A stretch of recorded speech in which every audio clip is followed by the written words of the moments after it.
ఒక చిన్న పట్టణంలో సుమ అనే ఒక యువతి ఉండేది. ఆమె చిన్నప్పటి నుండి సాహసాలు చేయాలనేది ఆమె కల. ఆమెకు పర్వతాలు ఎక్కడం అంటే చాలా ఇష్టం.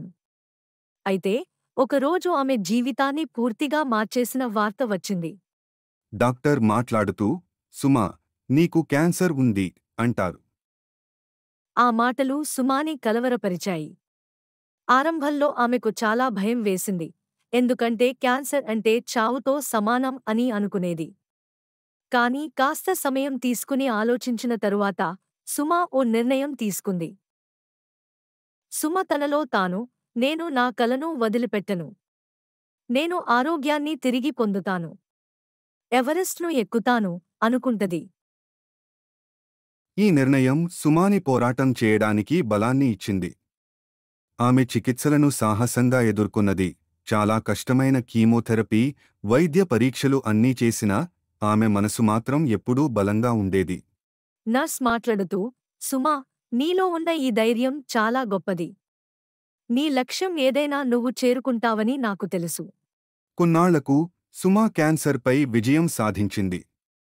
వైద్యులు కూడా ఆశ్చర్యపోయారు. ఇప్పుడు తన శరీరం బలహీనంగా ఉన్నప్పటికీ తన కలను నిజం చేసుకోవాలని నిశ్చయించుకుంది. సుమా మాట్లాడుతూ, నేను ఆరోగ్యంగా ఉన్నప్పటికీ మళ్లీ శిక్షణ ప్రారంభిస్తాను. నా కల నిజం చేసుకోవడం కోసం సిద్ధమవుతాను. ఆ రోజు నుంచి సుమా తన శరీరాన్ని మళ్లీ శిక్షణకు సిద్ధం చేసుకుంది. ప్రతిరోజు నడవడం, పర్వతాలపై ఎక్కడం, రాత్రుళ్ళు సాహస యాత్రలో ఉండడం. ఆమె చాలా కష్టపడి సాధించేది. సుమా ఫ్రెండ్, సుమా, ఇది చాలా కష్టమైంది. నువ్వు ఇప్పటికే క్యాన్సర్ను జయించావు. ఇక విశ్రాంతి తీసుకో అంటుంది. అప్పుడు తన ఫ్రెండ్తో, కాదు. నాలోని జీవితం నాకే ఒక అద్భుతం లాంటిది. నేను ఇంకా చాలా చేయాలి. ఎవరెస్ట్ నాకు కొంత దూరంలో ఉంది అంటుంది. ఎన్నో నెలలు శిక్షణ తీసుకున్న తర్వాత సుమా చివరికి తన జీవితంలో ముఖ్యమైన యాత్రను ప్రారంభించింది. ఎవరెస్ట్ పర్వతాన్ని ఎక్కడం ఒక అసాధ్యమైన లక్ష్యం. ఆ ప్రయాణంలో చాలా ప్రమాదాలుంటాయి. ఎత్తైన కొండలు, గాలికి భయపడే మంచు, దారి తప్పించే మంచు తుపాను. వీటన్నింటినీ ఆమె ధైర్యంగా ఎదుర్కొంది.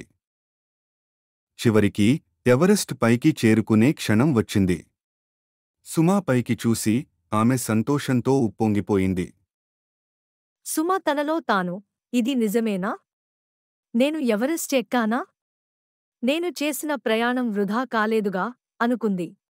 ఆ క్షణంలో సుమా ఒక విజేతగా నిలిచింది. ఆమె ఆకాశానికి సుమారు 7,000 మీటర్ల ఎత్తులో ఉంది. ఆ ముచ్చటైన గాలిని లోతుగా పీల్చుకుంటూ తన లక్ష్యం చేరుకున్నందుకు సంతోషంగా నవ్వింది. ఈ కథ ద్వారా మనకు ఒక గొప్ప పాఠం తెలుస్తుంది.